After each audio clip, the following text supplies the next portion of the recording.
today we're going to be doing a few drills that are correlated to sport karate. Sport karate is a very fast, dynamic sport, so we're going to be using these noodles to simulate an attack. A lot of the drills we're going to be doing using the noodles are defensive-based drills. So the first drill we're going to be doing with the noodles involves slipping a kick. All right, we're going to use the noodle to simulate a kick. So first we're going to show what the actual drill is supposed to simulate. So two athletes are engaged in combat, and I'm going to be the attacker, and my partner is going to be the defender.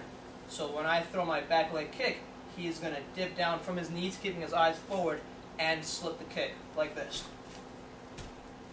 And that's going to be the drill that we're going to simulate. We're going to take the noodles and simulate that.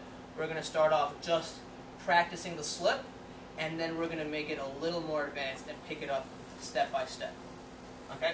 So let's just try it out a few times in the beginning using only one noodle. So our athlete is in his defensive position, and the noodle comes, and he slips. He comes, and he slips.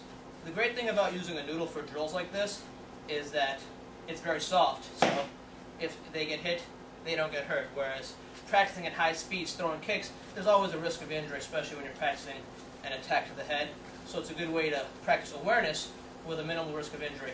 And also, swinging the noodle requires very little energy, whereas throwing the kick involves a lot more. So when fatigue sets in, this is still a good way to practice your defense with minimizing risk of injury. So we're going to demonstrate a few rounds using the noodle again.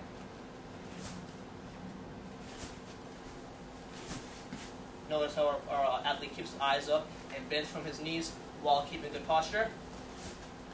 So now we're going to use the same noodle in the same way, but now we're going to add the defensive to offensive component. So this is the drill that we're going to simulate. Two athletes are engaged, and I'm going to be the attacker again. My partner is going to be the defender. He's going to slip the attack in the same way, but instead of just staying in place, he's going to follow up with an opening that is going to be there. So wherever he sees an opening, he's going to attack the open target. So in slow motion, the kick comes, he slips, the target's open, and he follows up without hesitation. One more time, the drill that we're simulating, and the follow-up. Okay, so let's demonstrate this with the noodle. I'm going to attack him with the noodle. I'm going to leave an opening somewhere on my body. He has to find the opening. He's going to take it and get back into his posture.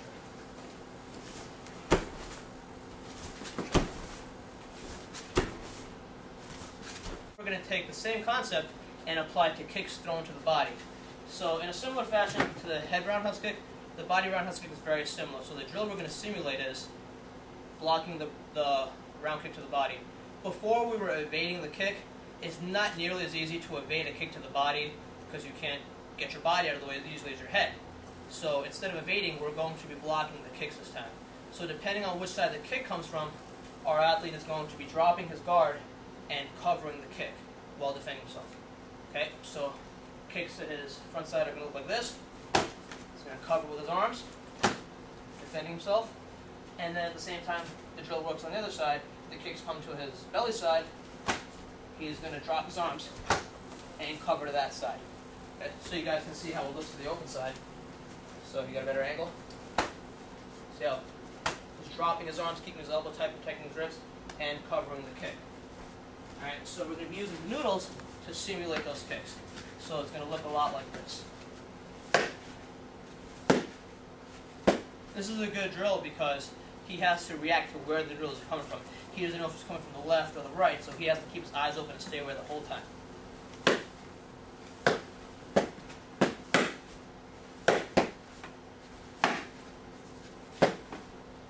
Alright, now we're going to take that same drill and we're going to take it a step further. Just how we did with the head roundhouse kick, we're going to take blocking the body roundhouse kick with noodles and add the follow-up. So the drill we're going to attack him with the noodle. He's going to find the opening, and he's going to hit his target and get back into his stance.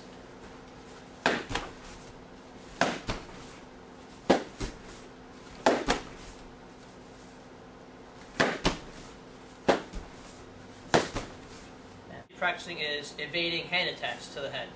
So the first one we're going to practice is evading a jab.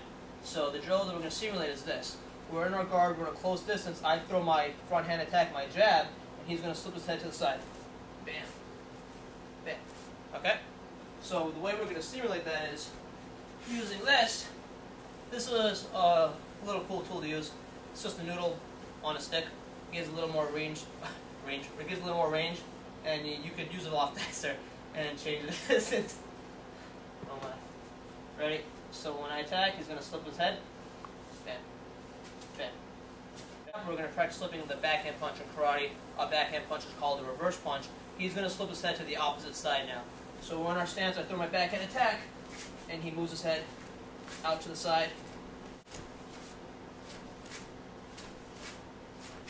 Okay, and this is where we can make this. When you're fighting, you never know which hand your opponent's going to attack with. So I could attack with my front hand, or I could attack with my backhand. And he has to react, whichever hand I go out with, to the correct side, and slip his body. The noodle going each way. So I can take the noodle and aim it slightly to each side, and he has to react to the opposite side of wherever the noodle's attacking.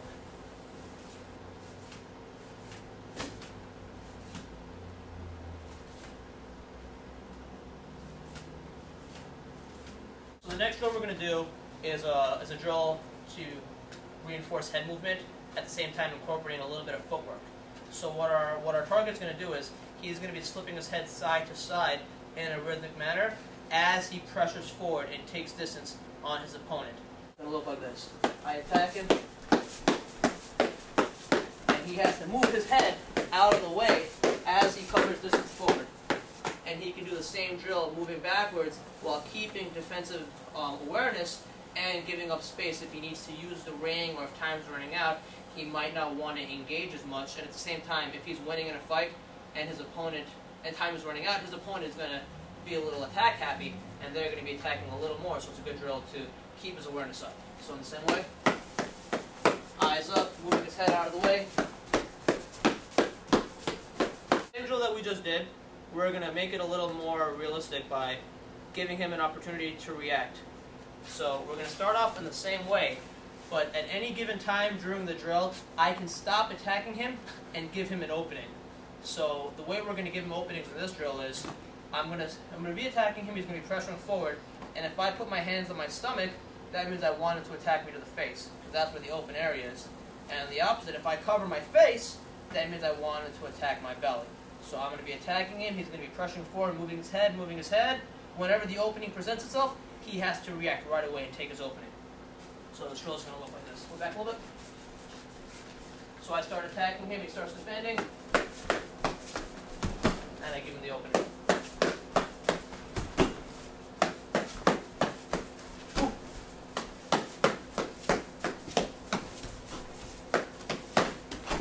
And same thing, moving backwards, I could be pressing, and there's an opening, and he has to react and take it.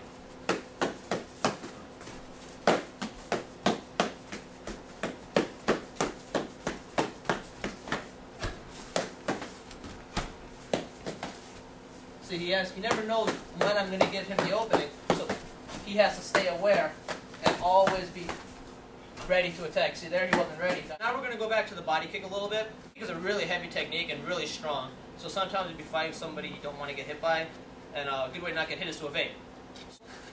We're going to be at a good distance. I could probably reach his glove, he could probably reach my glove, and then I'm going to throw the body kick. He's going to evade the body kick and come back with his hand attack. So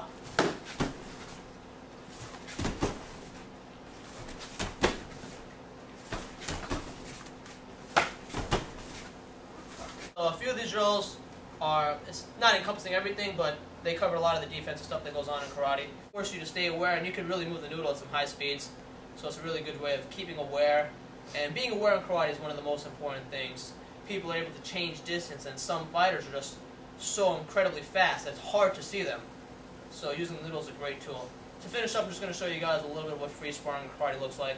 Me and my partner are going to go at a very light intensity so you can get an idea of what it looks like, how the concepts can apply, and hopefully you guys are right. Yeah! Alright?